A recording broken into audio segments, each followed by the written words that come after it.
네, 우리 할렐루야 샬롬 하고 인사합니다. 할렐루야 샬롬 샬롬 샬롬 샬롬 샬롬 샬롬 샬롬. 하나님 사랑합니다. 여러분 주 안에서 사랑합니다.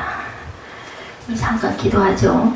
우리 주 예수 그리스도로 말미암아 우리에게 승리를 주시는 하나님께 감사하노니 그러므로 내 사랑하는 형제들아 견실하며 흔들리지 말고 항상 주의 일에 더욱 힘쓰라. 이는 너희 수고가 주 안에서 헛되지 않은 줄 알미라. 하나님 감사합니다. 여호수아 말씀을 통하여서 아버지 저희들 비전의 지도를 그릴 수 있도록 은총으로 역사하여 주시고 성령께서 대언하여 주옵소서. 감사드리옵고 예수 그리스도 이름 받들어 감사하며 기도드렸사옵나이다. 아멘. 예, 오늘 나머지 땅의 분배에 대해서 나와있죠. 아마 축보에 그 제목이 올라가지 않았어요. 비전의 지도입니다. 여호수아 18장 1절에서 10절을 중심으로 우리 함께 지도를 그린 영웅들에 대해서 우리 살펴보고 비전의 지도, 축복의 지도는 어떻게 그려가는가 우리 은혜를 나누는 시간 이것이죠. 여러분들의 저와 여러분들의 일상에 귀하게 접목이 돼서 비전을 심고 나가시는 역사가 일어나기를 주님의 이름으로 축복합니다. 또한 우리 사회적으로 미래 지도가 필요한 시점, 아까 미래에 대한 거 보셨죠? 30년 후에는 지구에서 떠나야 된다. 오늘 9시 예배에도 제가 그 마태복음 말씀을 통해서 제 증거했습니다. 벌써 성경에도 나타나 있고, 그리고 과학적으로도 굉장히 증거가 되고 주장이 되고, 루터도 그런 얘기를 했습니다. 앞으로 60년 후에는 지구를 떠나야 할 일이 있을 것이다. 그 연도가 나왔었는데, 그 보니까 2018년이죠. 2060년인가? 그렇게 증거되어 있어요.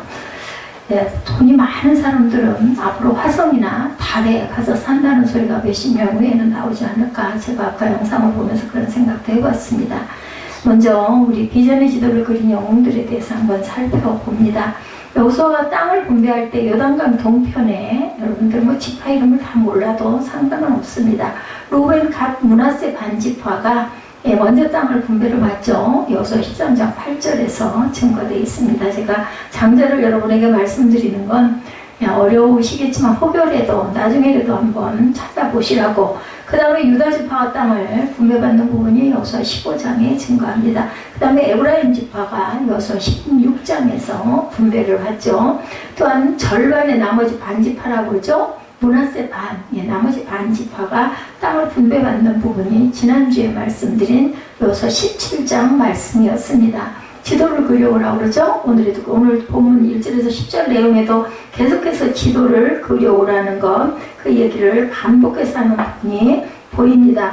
내가 그들을 보내기니 세 사람씩 나중에 선정을 해서 7개 지파가 아직 땅을 분배받지 못해서 그리고 머뭇거리고 있으니까 뭐라죠?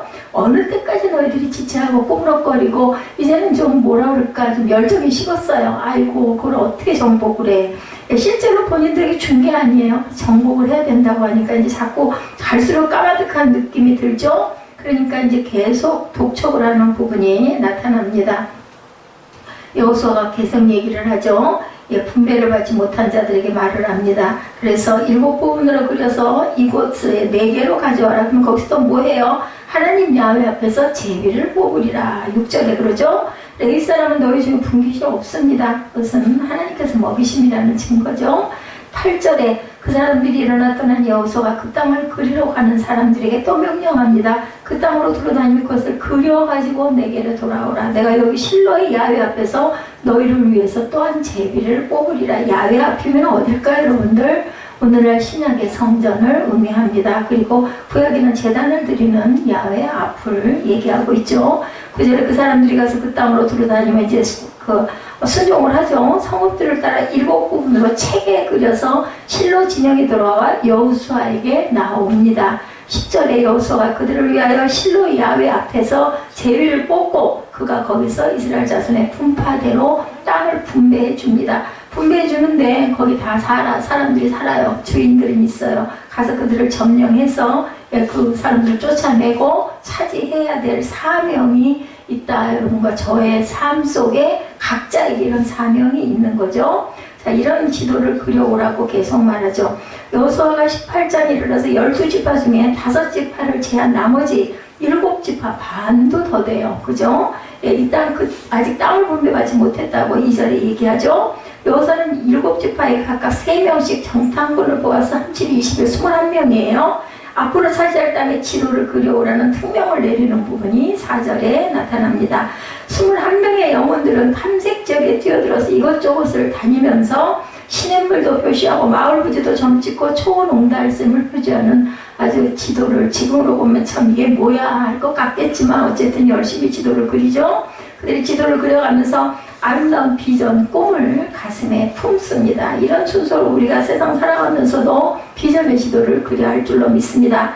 그 사람들이 가서 그 땅으로 들어다니며 성읍들을 따라 9절이죠. 7부분으로 책에 그리고 그들은 가나안 땅을 정탐하며 지도를 그릴 때 마음으로 먼저 상상하고 마음에 품었겠죠. 눈으로 보면서 시냇가에 발을 담고 언덕백에 양떼를 몰고 정다운 사람과 옹기종기 집을 짓고 사는 행복한 나라에 대한 비전을 가슴에 담습니다. 그들이 그릴 때 아무런 생각 없이 절대로 그리지 않았을 거예요. 우리가 뭐 어떤 사생활을 그릴 때도 마찬가지죠. 곧 미래에 자기들이 접수해서 가족들과 함께 마을을 이루고 자손 만대로 하나님이 주신 약속의 복을 누릴 것을 바라보면서 지도를 그리는 게 중요하다. 그냥 무조건 베끼는 그림이 아니죠. 그야말로 비전을 가슴에 안고 지도를 그려나가야 한다. 그러면 비전의 지도를 그린 영웅들에 대한 것을 우리 잠깐 봅니다. 과거에 우리 사회는 마이아 하우스 내 집 장만이 아주 귀한 꿈이었었어요. 그죠? 60년, 50년, 40년 그 전만 해도 30년 전만 해도 내 집 한 칸 갖는 게 아주 가장 큰 소망이어서 부부가 결혼을 하면 되게 굉장히 가난하게 시작하죠. 단칸방부터 대개는 시작을 합니다. 지금 같지 않죠. 그러면서 그냥 허리띠를 졸라매고 돈을 벌어가지고 옆도 뒤도 못 돌아보고 그냥 앞만 보면서 죽자고 안 먹고 못 입고 그죠? 그렇게 해가지고 와서 조그만 집이라도 한 채 장만하면 너무나 그 집이 귀하고 소중합니다. 근데 지금은 뭐 그런 것들이 이미 지나가서 이제 집이 꼭 없어도 된다라는 얘기들을 많이 합니다. 그래서 보면은 그 다음에는 이제 내 차, 지금은 내 휴대폰은 애기들까지도 유치원 아기들까지도 다 있지만 그런 비전이 차례차례로 마이카 시대로부터 있어 마이폰 시대에 지금 저희들 와 있어요. 컴퓨터는 물론일 것이고 100억 불 수출 달성 이런 비전도 한국에 있었던 때도 있었죠. 근데 세상에 하나님 나라의 비전을 가슴에 품었던 사람들도 못지않게 많이 있었습니다. 카메론 타운젠드가 그린 지도에 대해서 얘기합니다. 1917년 미국인 대학생 카메론 타운젠드는 과테말라에 선교를 하러 갔다가 자기가 나눠주는 스페인어 성경이 현지 부족인들에게 무용지물임을 알게 돼요. 그거 언어로 번역이 되어 있지 않기 때문에 우리나라도 마찬가지죠. 많은 선교사님들이 들어오면서 그래서 한글이 발달되는데 가장 기여를 한 게 바로 성경 번역이었다고 합니다. 한글이 그렇게 잘 정리되어 있지 않았다고 그래요. 그런데 이 나라에 그 기독교가 들어오면서 성경을 번역을 해서 들어오면서 한글이 정리가 되었다는 얘기를 제가 들었습니다. 남미는 스페인어를 공용어로 쓰고 있지만 브라질을 제외해서 다수의 교육을 받지 못한 사람들은 자기 부족의 언어밖에는 몰랐던 거죠. 타운젠드는 즉시 자기가 하던 일을 중단하고 그 지방 원주민 언어인 카치켈 말을 배우고 그 말로 신약 성경을 번역을 합니다. 그는 자기 부족의 언어로 된 성경을 만들어주는 비전을 머리에 그린 사람이겠죠. 그의 비전에 따라서 위클리프 성경 번역 선교회가 탄생이 됩니다. 1934년이에요. 2018년이니까 100년도 안 됐어요. 그죠? 많은 미국의 젊은이들이 그를 따라 성경 번역 선교사를 지원하고 나서게 되고 이들은 밀림이나 고산 부족에 들어가서 그 부족의 언어를 분석해서 표기가 가능한 문자를 만들어주고 그 다음에 그 문자로 성경을 번역을 합니다. 앞서 카메론 타운젠드는 그 비전을 그린 사람이었죠. 지도를. 그 후에는 미국의 선교학자들 중심으로 부족 피우플 개념이 등장을 합니다. 1970년에서 80년대 불과 지금으로부터 3, 40년 전에 그 과거에는 네이션 개념으로 세계를 나눴다고 합니다. 그래서 세계 약 250개 국가를 전도국가와 미전도 국가로 분류를 해서 미전도 국가에 필요한 언어들을 번역을 해서 성경을 번역하는 일들을 했다고 그러죠. 그들은 세계를 약 2만 4천 개의 부족 피플로 나눕니다. 그래서 세계 복음화를 미전도 종족, 그래서 unreached people 중심으로 해야 한다고 비전을 나누어서 모든 민족의 복음이 전파되도록 하는 지도를 그렸어요. 지도를 그린 다음에는 그죠? 그 나라 그 부족들이 쓰는 언어로 번역을 하는 일을 맡아서 성경을 그 사람 누구나 다 읽을 수 있게 만들었다는 거죠. 어떤 사람들은 중국의 각 가정교회에 중국 찬송으로 된 찬송가 반주기를 공급하는 비전을 실행하기도 했고, 또 그 라디오 만원 내기 해가지고 라디오들을 각 집집마다 극동방송에서는 그렇게 선교로 후원하는 그런 비전의 지도를 그려서 기독교가 이렇게 많은 나라에 들어가게 하는 그런 비전의 사람들이 우리의 그 선교 속에 나타나 있다. 하나님 나라를 위해서 우리는 어떤 지도를 그리고 있는지 여러분들을 생각해 보시기 바랍니다. 일단은 영혼이 잘된 같이 뭐가 잘 돼야 될까요? 내 범사가 일단 잘 돼야 돼요. 그래야 강건한 축복이 임할 줄로 믿습니다. 내 무조건이 아니라 바라보고 계획하고 실행하고 마음의 비전을 품고 나아가시기 바랍니다. 팀워크로 비전을 그립니다. 7부분으로 책에 그리고 실로 지내 돌아와 여호수아에게 나온다. 9절에 이렇게 말씀하고 있죠. 이들의 지도를 그릴 때 서로 경계를 긋는 문제가 남아 있었어요. 그게 쉽지 않았을 겁니다. 그러나 7지파가 조율해서 지도를 그려서 여호수아에게 나왔다. 서로 양보도 많이 했을 것이고 다툼도 있었을 것이지만 어쨌든 간에 그림을 잘 그려서 갖고 왔어요. 많은 사람이 모일수록 굉장히 파당이 생기게 되죠. 그리고 분열하기가 쉬운데 그래도 7지파들은 그것을 조율을 잘 했다는 겁니다. 그들 7지파 대표 21명은 팀워크를 발휘해서 그 일을 잘 해내죠. 지파별로 제비를 뽑아서 각 지파별로 땅을 분배받았을 때 아무런 잡음이 없었다. 10절에 이렇게 나타납니다. 비전을 그릴 때 팀워크를 그리면 좋죠. 개인적 비전도 좋지만 팀워크의 비전이 가장 중요하다. 하나가 되는 게 중요합니다. 그래서 미국 선교사들이 지역 분배에 대해서도 쭉 나타납니다. 개신교 선교 초기에 미국의 선교사들이 함께 모여서 한반도를 X자 축으로 그어가지고 신의주, 경성, 영남, 그리고 장로교, 원산, 경성, 호남, 감리교 이런 식으로 나눴다고 그래요. 부산 경남 지역은 호주 장로교회가 굉장히 맡아서 선교를 했다고 합니다. 근대 초기 스페인과 포르투갈이 세계를 제패했던 것은 지리상의 발전이 남들보다 한 발 앞서갔다. 미국이 탈생하게 된 것도 어떻게 했어요? 청교도들이 그죠? 떠났죠. 그 사람들 어떤 비전을 그린 거예요. 우리가 마음껏 예배할 수 있는 신대륙을 발견하겠다라는 비전을 그린 사람들이다. 이렇게 했기 때문에 세계지도의 제작도 또한 이루어지고 활발하게 이루어질 수 있었다. 바울이 있었던 그 시대만 해도 그죠? 세계가 땅덩어리가 둥글지가 않고 네모나타라고 생각을 해서 끝까지 가다가는 땅떨어져 떨어져 죽을 거라고도 얘기를 했다고 그러죠? 그게 오랜 전의 일이 아닙니다. 얼마 전까지도 땅 끝이 어디냐, 스페인이다 이런 얘기들을 많이 했다고 그래요. 대서양 쪽으로 새항로를 개척하던 콜럼부스의 손에서 지도가 또한 들려 있었겠죠? 누가 지도를 그리지 않았다면 지리상의 발견은 없었을 것이다. 해외로 진출을 할 수가 없어요. 지도를 못 보고 모른다면 배를 타고 어떻게 나갈 수가 있겠어. 무서워가지고 못 나갔겠죠.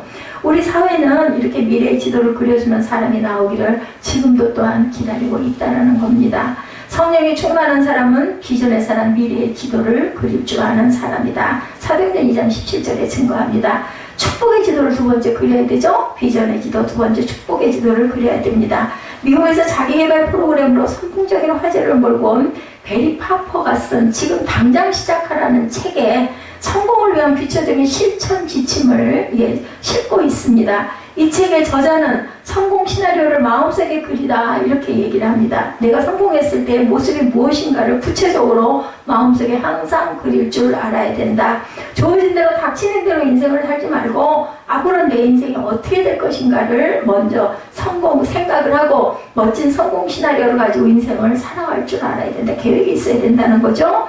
많은 사람들이 이 순간에도 성공하기를 원해요. 그죠? 목표를 향해서 달려갑니다. 그러나 모든 사람이 성공하는 것은 아닙니다. 이게 무슨 대단한 게 아니어도 마찬가지예요. 그죠? 각자에게 나는 지금 꼭 뭔가를 준비해야 되겠다라는 생각을 할 줄 알아야 되겠다. 똑같이 수고하고 노력해도 성공한 사람이 있고 실패하는 사람이 있습니다. 그 차이는 어디에 있을까? 성공에 대한 멋진 시나리오에 달려 있다라는 거죠. 이것은 단순히 멋진 계획만을 의미하지는 않습니다. 구체적인 성공 계획과 함께 그것을 성취하기 위한 대가를 지불하는 것이 필요하다.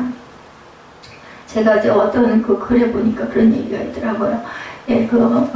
남성이 여성을 속였어요. 여성이 대단한 부잣집 딸이었는데 속였는데 나중에 그게 들통이 났어요. 그래가지고 막 여성의 공격을 받죠. 그리고 당연히 둘이는 아주 원수처럼 등 돌리고 헤어졌는데 나중에 그 남성이 굉장히 그 부분에 대한 것을 나중에 깨달아 여자의 소중함을 깨닫고 그래가지고 굉장히 잘해줘요. 같은 직장에 있으면서. 나중에 그런 얘기하는 게 제 귀에 들리더라고요. 내가 도대체 사과도 하고 용서도 빌고 다 했는데 왠지 모르게 하나도 용서를 내가 빈 것 같은 마음이 들지 않는 이 찝찝한 마음이 뭔가 하고 생각을 했는데 그 얘기를 하는 거예요. 내가 대가를 지불하지 않았다. 그리고는 그 직장에서 굉장히 많은 금액의 돈을 주겠다라고 해서 그 손을 내미는 것을 여자에게 그걸 다 넘겨주고 그 공을 다 넘겨주고는 딱 사표를 내고 떠나는 그런 장면을 제가 봤습니다.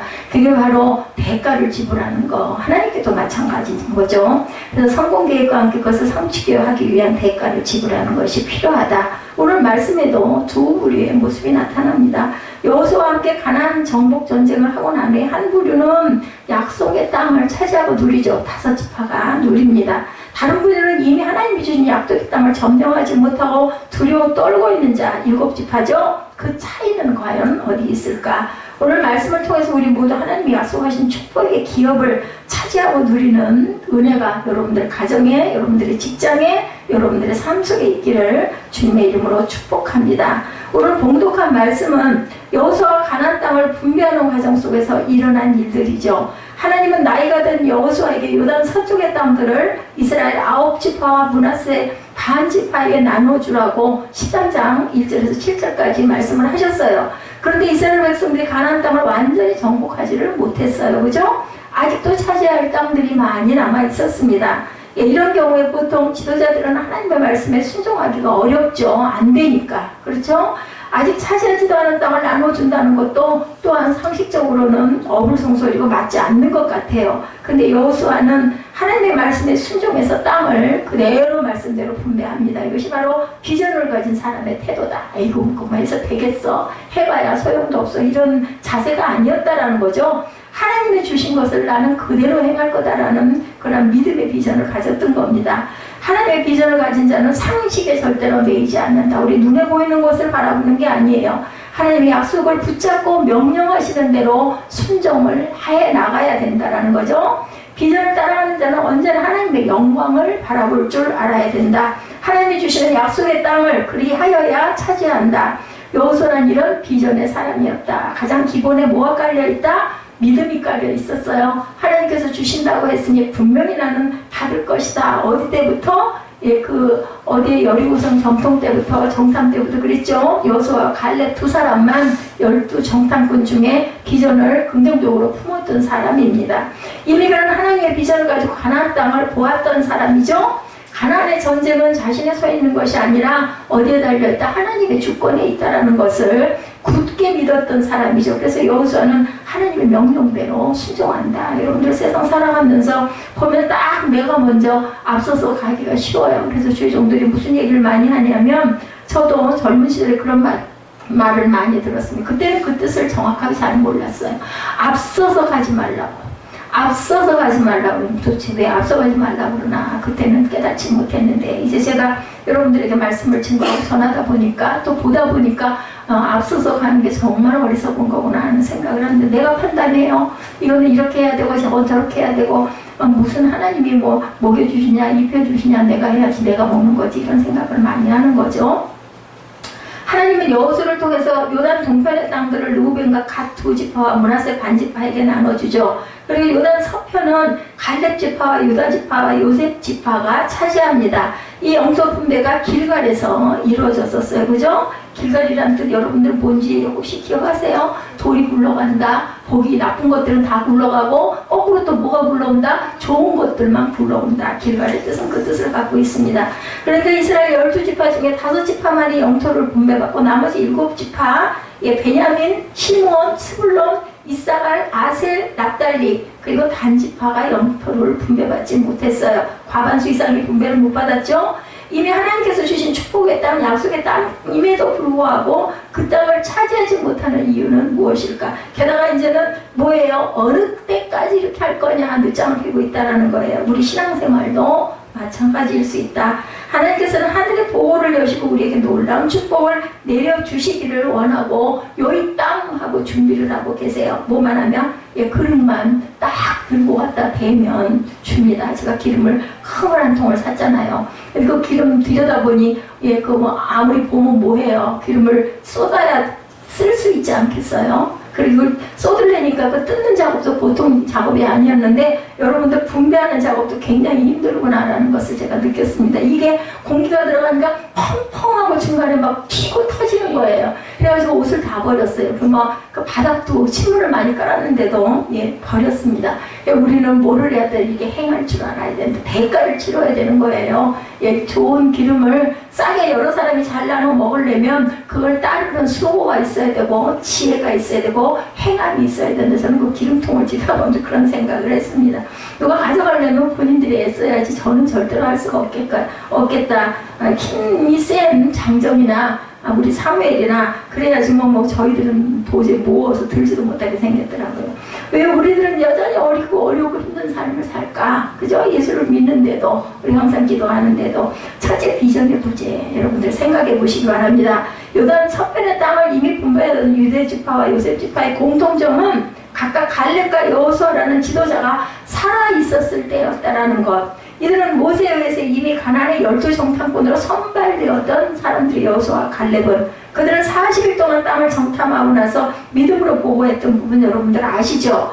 10명의 정탐꾼이 그들의 성은 경고하고 그리고 장대 같은 아랍 자손이 살게 우리는 메뚜기와 같은 존재라고 도저히 절대로 안 된다고. 이게 그 사람들이 어리석다고 우리는 얘기하지만 우리 눈이 그래요. 보이는 것들 아이고 저건 말도 안 돼 이런 생각을 하게 됩니다. 그 소리를 듣고 모든 백성이 밤새도록 울면서 모세를 돌로 때려 죽이려고 합니다. 우리를 여기까지 끌고 와. 여기서 우리를 죽이려고 하느냐. 그때 여호수아와 갈렙은 하나님이 우리를 기뻐하시면 반드시 그 땅을 우리에게 주실 것이다. 그들은 우리의 밥이다. 이렇게 긍정적인 보고를 해서 모세가 가까스로 살아납니다. 죽을 그 고비를 면하죠. 그 차이는 여호수아와 갈렙은 하나님이 주실 약속의 땅에 대한 분명한 비전이 있었기 때문이다. 비전의 사람은 현실의 장벽 때문에 절대로 뒤로 물러나지를 않는다. 어떤 난관 앞에서도 하나님이 주신 비전을 따라가죠. 하나님이 주신 약속을 따라갑니다. 사도 바울이 복음을 위해서 목숨을 걸죠. 로마로 압송되는 과정에서 유라굴라 광풍을 만날 때도 절대로 뒤로 물러서지 않았죠. 배가 깨지고 모든 사람이 죽어가는 상황인데도 바울은 담대하게 두려워하지 마십시오. 당신들은 결코 죽지 않습니다. 하나님이 내게 이렇게 말씀하셨습니다. 이렇게 외칩니다. 바울이 이렇게 큰 소리를 친 이유는 어떤 특별한 방법이나 기술이 있어서가 아니라 하나님의 음성을 듣고 비전을 따라가는 사람이었기 때문이다. 눈에 보이는 것들로 나머지를 포기하지를 절대 않는다라는 거죠. 자, 이렇게 바울은 외치죠. 사도행전 27장 25절에 그러므로 여러분이여 안심하라 나는 내게 말씀하신 그대로 되리라고 하나님을 믿노라 이렇게 소리칩니다. 바울은 이미 하나님께서 가이사 황제 앞에 서게 하실 것이라는 믿음을 가지고 배를 탔기 때문에 내가 살아야 가이사 황제 앞에 갈 거니까 절대로 이 배가 깨질 일은 없다. 분명히 나는 갈 것이다. 당신들도 절대로 여기서 죽지는 않을 거라는 거죠. 하나님께서 자신을 가이사 황제에게 복음을 전할 때까지는 반드시 지켜주신다라는 믿음과 비전을 품고 있었다. 이것이 바로 배가 깨지고 모든 사람이 죽어가는 상황에도 담대하게 생명의 복음을 외칠 수 있었던 그런 믿음이고 비전이고 선포였다.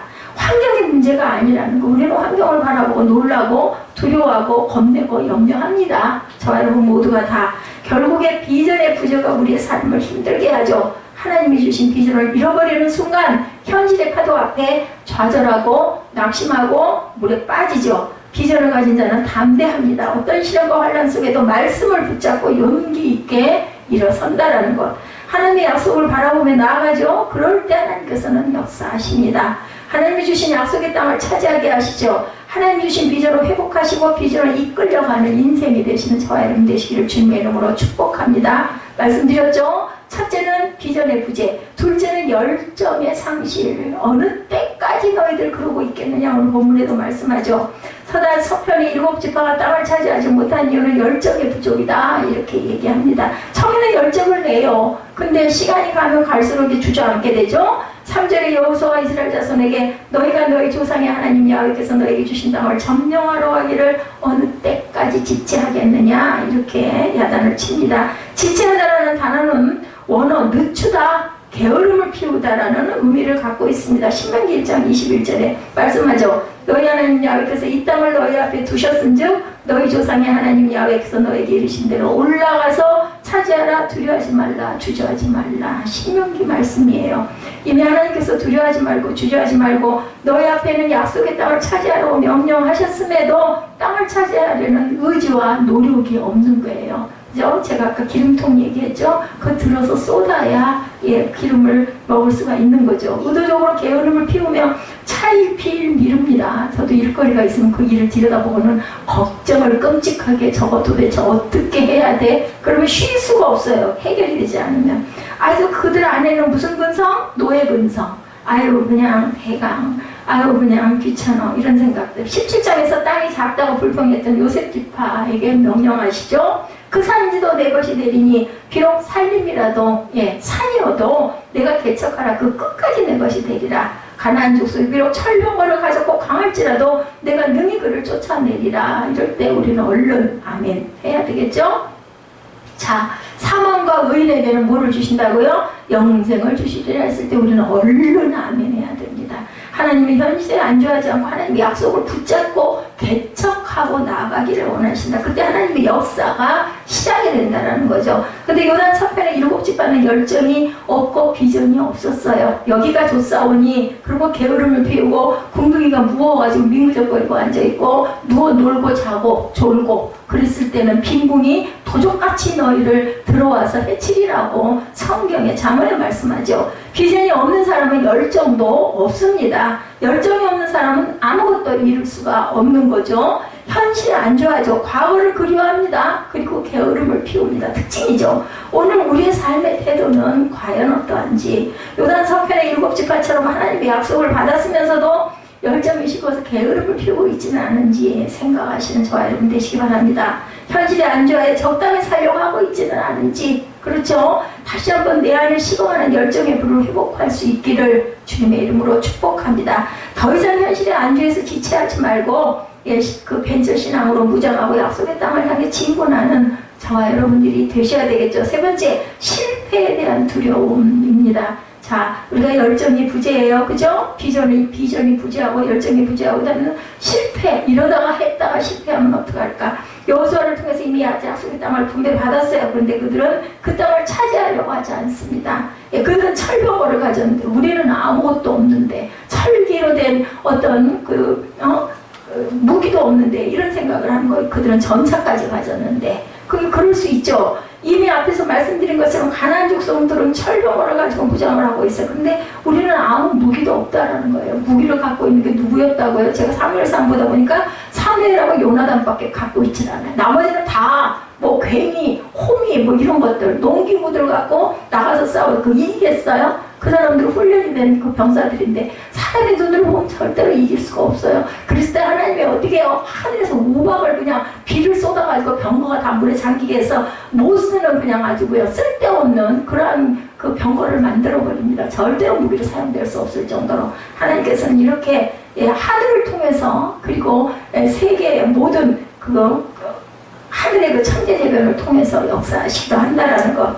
지금까지도 힘겹게 싸워왔는데 아직도 자신들의 땅을 차지하기 위해서 전쟁을 해야 하는 것이 끔찍하게 싫고 두려워요. 저도 그랬을 것 같아요. 지금까지는 여호수아와 갈렙 같은 장군이 있었는데 이제는 각 지파별로 니들이 직접 나가서 해야 된다고 하니까 그거 할 수 있겠어요? 여기가 조사오니가 됩니다. 자연스럽게 그들은 혹시 전쟁에 패하지 않을까 두려워. 분명히 패할 거야. 이런 마음이 먼저 앞섰을 것 같아. 되지도 않아. 이랬을 것 같습니다. 결국 요단 서편의 7지파는 하나님의 약속의 땅에 대한 비전이 부족하고 믿음이 부족해요. 지금까지의 전쟁도 자신의 손에 있는 것이 아님을 이미 알고 있어요. 하나님의 역사라는 것도 알고 있는데도 불구하고 전능하신 하나님의 능력으로 승리했음을 목격도 합니다. 여리고 성으로부터, 그죠? 그럼에도 불구하고 여전히 실패에 대한 두려움으로 가득 차 있습니다. 그래서 게으름을 피우고 안 좋아져? 안 된다고 하는 부정적인 생각, 실패에 대한 두려움을 가진 자는 하나님의 약속의 땅을 차지하지 못한다.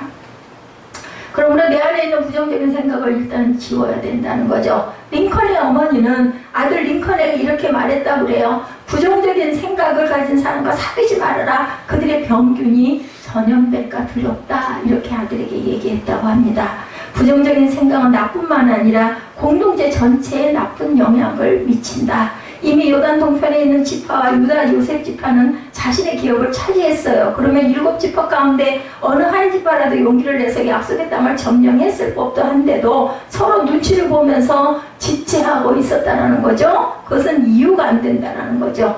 나 한 사람으로 부정적인 생각은 자신뿐만 아니라 공동체 전체에 영향을 미친다. 그래서 긍정의 힘을 믿고 긍정적인 생각을 하고 긍정적인 말을 하고 긍정적으로 서로에게 축복하는 그러한 말을 해야 된다는 거죠. 생각대로 말대로 내 삶이 움직인다는 것을 우리가 알아야 되겠다. 우리 아까 찬양할 때도 제가 여러분에게 말씀했죠. 계속 샬롬 샬롬 샬롬 하고 인사하라고 제가 말씀드렸습니다. 컴퓨터 앞에 조엘 오스틴 목사님의 더 잘되는 나의 7가지 핵심이 붙어 있었어요. 나는 잘 될 것이다. 나는 긍정적인 사람이다. 나는 좋은 습관을 가지고 있다. 나는 사랑할 줄 아는 사람이다. 나는 최선을 다하는 사람이다. 나는 비전이 있는 사람이다. 나는 믿음으로 산다. 이게 늘 붙어 있다고 합니다. 여러분들도 한번 책상머리에 아니면 화장대 앞에 한번 써붙여놓고 오면 가면 그걸 바라보시고 입술로 고백하시기 바랍니다. 실패에 대한 두려움에서 벗어나야 한다는 거죠. 나는 부족해도 나는 할 수 없어도 하나님이 나와 함께 하시고 하나님이 힘주시고 능력 주시면 할 수 있다. 믿음의 생각을 가지고 도전하시고 그 다음에는 생각만 할 게 아니라 입술로 고백하고 나면 바닥을 팍 차고 일어나야 된다는 거죠. 능력의 주님께서 약속의 땅을 넉넉히 차지할 수 있도록 도와주실 줄로 믿습니다. 예, 뭐 거세요? 제가 이거 이렇게 해서 성공하면요 제가 하나님 영광을 해서 어떻게 하겠습니까? 어떻게 하겠습니다 라고까지 거십시오. 그리고 예, 그대로 누구처럼 한나는 아들 주시면요 그 아들을 하나님께 드릴게요 하고 기도했더니 아예 저기 사무엘을 주셔서 사무엘을 돌이 되자마자 덫이 떨어지자마자 엘리 제사장에게 갖다 맡겼죠. 그리고 뭐를 입혔다고 에봇을 입혔어요. 에봇은 제사장의 옷입니다. 꼬마가 돌제나 꼬마가 맨날 에봇을 입고 성전에서 자랐기 때문에 사무엘처럼 대단한 제사장이 될 수가 있었다라는 거죠. 여호수아는 하나님의 약속의 땅에 대한 점령을 미루고 있는 7지파를 책망하면서 대안을 제시합니다. 참된 지도자는 책망만 하는 자가 아니라 또한 대안까지도 제시해주는 그러한 지도자여야 한다. 공동체 안에도 비판만 하는 자들이 있죠. 그리고 분열시킵니다. 그 비판은 공동체에 아무런 유익이 없어요. 깨어지고 그리고 나누고 찢어지는 그래서 아주 산산이 흩어지는 그런 일을 합니다. 그래서 교회에 사탄이 들어오게 되면 결국은 교회가 깨지고 무너지죠. 참된 리더는 대안을 제시할 자들, 여호수아는 그래서 멋진 대안을 4절에 제시하죠. 너희는 각 지파에 3사람씩 선정해라. 내가 그들을 보내리니 그들은 일어나서 그 땅에 두루다니며 그들의 기업에 따라 그 땅을 그려가지고 내게로 돌아올지라. 자세하게 얘기하죠. 3사람이 가가지고 이 기업에 따라서 땅을 그려가지고 내게 돌아오라 라고 얘기합니다. 여호수아는 7지파에게 3사람씩 선발을 해서 차지해야 할 땅을 7부분으로 나누게 하고 직접 현장에 나와서 구체적으로 지도를 그려오라고 명령을 합니다. 그러면 하나님 앞에서 제비를 뽑아 나눠주겠다. 누가 뭐를 가질지를 제비 뽑기를 하겠다. 얘는 뭐 눈에 보이는 거 내가 이거 가질 거야. 내가 이거 가질 거야. 싸울 수가 없어요. 하나님이 뽑으셨다. 내 손을 통해서. 이렇게 다 그들은 믿고 있었기 때문에 우리는 하나님의 약속을 성취하는 중요한 교훈을 얻습니다. 우리들이 어떻게 하면 삶 속에서 하나님이 예비하신 축복의 땅을 차지하는 믿음의 주인공이 될 수 있을까? 축복의 지도를 그리라는 거죠. 자연에는 자연 법칙이 있고, 그죠? 과학에는 과학 법칙이 있고, 아까 꿈동이 예배에서 뭐가 있었어요? 하나님의 법칙 얘기했었죠? 5가지 구원의 법칙, 회개의 법칙, 그리고 또한 감사의 법칙, 그리고 은혜의 법칙, 축복의 법칙. 이것을 행하는 사람만이 하나님께서 우리에게 축복과 능력을 주신다. 아까 제가 여러분들에게 함께 나눴습니다. 자연에는 자연 법칙, 과학에는 과학 법칙, 축복받는데도 축복의 법칙이 있다. 그 비유는 바로 축복의 그림을 그리는 것이다. 그것이 어디 있어요? 성경 안에 다 있죠. 행복하기를 원하는 사람은 행복의 그림을 그려야 합니다. 그리고 하늘나라 가기를 원하는 사람은 하나님의 마음을 품어야 되죠. 제가 늘 얘기하죠. 그 마음을, 하나님의 마음, 주님의 마음을 본받는 자, 우리 찬송에 나와 있죠. 그런 자들은 과연 어떻게 해야 될 것인가? 성공하기 원하는 사람은 성공의 그림을 당연히 그려야 할 것이고, 축복받기 원하는 사람은 축복의 그림을 그리면 돼요. 답이에요. 이게 그림을 그린다는 것은 곧 비전을 갖는 것을 얘기를 합니다. 창세기 13장 17절에 하나님은 아브라함에게 말씀하죠. 너는 일어나 그 땅을 종과 횡으로 두루 다녀봐라. 내가 그것을 내게 주리라. 여기서도 그렇게 얘기해요. 아니 뭐 발로 걸어서 종횡으로 간다고 해서 그 땅이 어떻게 내게 되겠어? 에이, 하나님 거짓말도 잘하셔. 뭐 내가 땅을 밟는다고 그걸 주실까? 이렇게 하면 결국 까로 끝납니다. 주신다 하고 믿고 행하고 갈 바를 모르고 따라 나갔죠. 그죠? 가진 것들을 모두 다 정리해서 아브라함은. 이 말씀은 아브라함의 목자와 조카 롯의 목자가 서로 다투고 그 후에 조카 롯이 아브라함을 떠났을 때 하나님께서 아브라함에게 축복해 주신 말씀이에요. 롯에게 양보하죠. 네가 좋은 거 가져라 그랬지 뭐 가져서 소돔과 고모라 가져가 결국은 불타가지고 그죠? 재산이 뭐 다 없어져 버리는 그런 일을 여러분들 성경에서 보셨을 겁니다. 내가 비록 조카 롯에게 기름진 소알들을 주었지만 나는 낙심하지 말고 나머지 땅을 종과 횡으로 두루다니며 보라고 하나님께서 뭐 하셔요? 위로하시는 거예요. 네 마음을 내가 안다. 그럼 네 가고 싶은데 너 밟아봐. 내가 너 다 줄게. 얘기하신 거죠. 두루다니며 본다는 말씀은 오늘 본문의 지도를 그리우라는 말씀과 동일해요. 그죠? 아시겠죠? 아직은 차지하지 못한 땅이지만 내가 하나님의 비전을 가지고 땅을 바라보고 그 땅을 밟으면 반드시 너에게 주시겠다라는 축복의 말씀입니다. 믿음은 뭐에서 나와요? 들음에서. 들음은 어디서요? 그리스도의 말씀으로 인함이라. 히브리서 11장 1절에 믿음은 또한 바라는 것들의 실상이요 보지 못하는 것들의 증거라고 말씀하고 있습니다. 계속해서 11장 6절에 히브리서 믿음이 없이는 하나님을 기쁘시게 못하나니 하나님께 나아가는 자는 반드시 그가 계신 곳과 또한 그가 자기를 찾는 자들에게 상 주시는 자심을 믿어야 할지니라. 그냥 그거 보면 소용이 없어요. 그걸 가지고 하나님 저에게 능력 부어주세요 하고 찾는다는 건 뭘까요? 기도한다는 건 얘기를 하겠죠. 하나님 앞에 나아갈 때 믿음을 가지고 나아가야 되고 찾아야 되고 구해야 된다라는 거예요. 구하고 두드리고 그죠? 문을 두드리라고 그러죠? 구하라고 그러죠? 주실 것이라고 그러죠? 뭘까요? 구하는 게 막 문만 두드린다 된다는 뜻이 아니에요. 기도하라는 겁니다. 발전을 가지고 누구처럼 예수님처럼만 하면 안 될 게 없어요. 우중민하면 땀방울이 핏방울이 됐겠느냐는 거죠. 그랬을 때 하나님께서는 그래 내가 이루어 주실게 대응답해 주신다라는 거죠. 건강 주실 것을 믿어야 하고 하나님께서 나를 통해서 영광 받으실 것을 믿어야 하고 반드시 약속하신 것을 이루어 주실 것을 믿고 바라볼 줄 알아야 된다. 하나님 주신 비전을 따라 믿음으로 나아갈 때 우리는 축복의 땅을 분명히 차지할 수 있을 것이다. 데카르트 여러분들 아시죠? 데카르트가 말합니다. 믿어라. 당신의 인생은 당신의 생각하고 그린 대로 이루어진다. 이 사람도 비전의 그림을 그리라고. 데카르트도 실존주의 철학자입니다. 내가 지금 내 머릿속에 무엇을 생각하고 무엇을 그리느냐가 인생을 지배한다는 것을 잊지 마시기 바랍니다. 여호수아의 명령대로 7지파는 순종함으로 두루다니며 지도를 그려오고 그리고 여호수아는 하나님 앞에서 그대로 제비를 뽑아 땅을 분배하고 제비를 뽑았다는 것은 하나님께 맡겼다는 의미 제가 설명드렸죠. 좋은 땅을 차지하겠다고 서로 싸우지 못하도록 하나님께서 모든 것을 맡기는 걸 위임하는 겁니다. 믿음의 비전을 가지고 사는 사람은 최선을 다하고 결과는 하나님께 맡기죠. 그런데 우리는 종종 이 부분에서 실수할 때가 너무나 많습니다. 내가 최선을 다했으면 하나님 최선의 결과를 주셔야지 왜 이래요? 이럴 때가 우리가 너무나 많다는 거죠. 원망하고 불평합니다. 내가 꼭 기억해야 될 것 뭐예요? 비록 사람이 계획하고 뜻을 세우지만 그것을 이루게 하시는 분은 하나님이심을 입술로 고백하시기 바랍니다. 잠언 16장 9절이죠. 우리 할 일을 다하고 나머지는 하나님의 뜻에 맡겨야 합니다. 내 생각대로 판단하지 말고 하나님의 때를 기다릴 줄도 알아야 됩니다. 그래서 인내를 온전히 이루라. 그죠? 야고보서에서 말씀하고 있습니다. 믿음으로 순종하며 나갈 때 하나님은 반드시 약속하니 축복의 땅을 주실 줄로 믿습니다. 노동의 새벽이라는 시집으로 유명한 박노해 씨의 꿈은이라는 시가 있는데 이 꿈은 이렇게 시작됩니다. 꿈은 꾸는 것이 아니다. 꿈은 묻는 것이다. 예, 묻는 게 땅에 묻는다는 것이 아니라 물어본다라는 뜻입니다.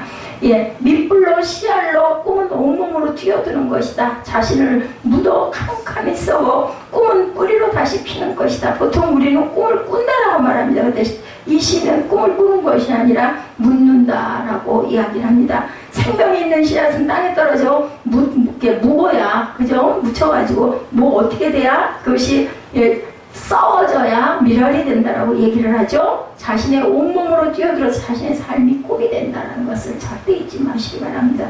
뭐 요행이라는 건 없어요. 심은 대로 거두어진다는 거죠. 자신을 온전히 던져서 헌신할 때 꿈은 마침내 피어나서 아름다운 열매를 맺게 된다는 것. 이것이 진정으로 꿈꾸는 자의, 비전을 품은 자의 모습이다.